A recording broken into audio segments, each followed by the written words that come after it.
Battre les pires scores des athlètes aux Jeux Olympiques, est-ce que c'est possible? J'ai fait l'expérience pour vous et limite je regrette. Alors que les pires grimpeurs sur l'escalade en bloc ont obtenu 9,4 points pour les hommes et 0 points pour les femmes. Sur 100, hein, c'est une dinguerie. Du coup, pour les fumer, il faut au moins que je réussisse un bloc blanc qui équivaut à 12 points, sachant que je suis déjà passé au niveau supérieur avec un nouveau bloc violet, qui avait l'air super simple, mais seulement vers la fin, parce qu'au début...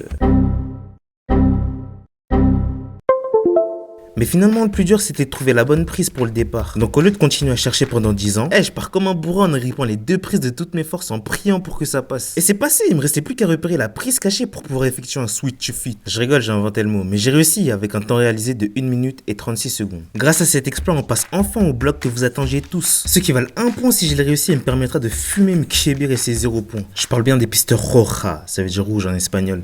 Et là, tu comprends vraiment que ça devient technique, puisque c'est pas une histoire de ouais, le début il est dur, mais après ça, y a pas de départ, il n'existe pas. Littéralement ici, tu ne peux pas t'accrocher. Et j'ai commencé à me dire, putain, c'est ça le niveau qu'il faut sortir pour juste 1 point, wesh. Mais en vrai, je crois que le créateur du bloc, il était KO, hein, il a oublié une prise. Bref, pour me redonner confiance en moi, je suis parti voir le niveau des blocs rouges pour enfants, où ça va, j'ai réussi. Mais justement, ce test m'a permis de comprendre que je manque de force, mais surtout de la technique. Donc premièrement, je pars reprendre des forces, masterclass les bonbons au passage, et en même temps, j'apprends quelques techniques d'escalade pour revenir équipé comme jamais face aux pistes rojas.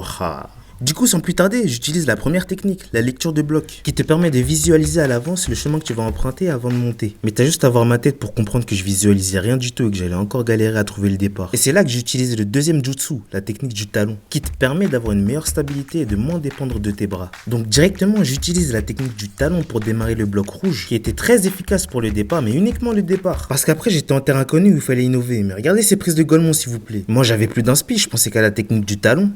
Par contre, c'était impossible pour moi de partir sur une défaite. Du coup, je suis allé acheter une bouteille de magnésie à 16,50€ juste pour réussir ce mur de con. Et pour me remettre en confiance, il fallait que je teste la puissance de la magnésie sur un autre bloc violet. Et franchement, ça marche super bien, hein, je suis pas déçu. Bref, il est 23h, le centre d'escalade va fermer et je vous présente mon tout dernier essai.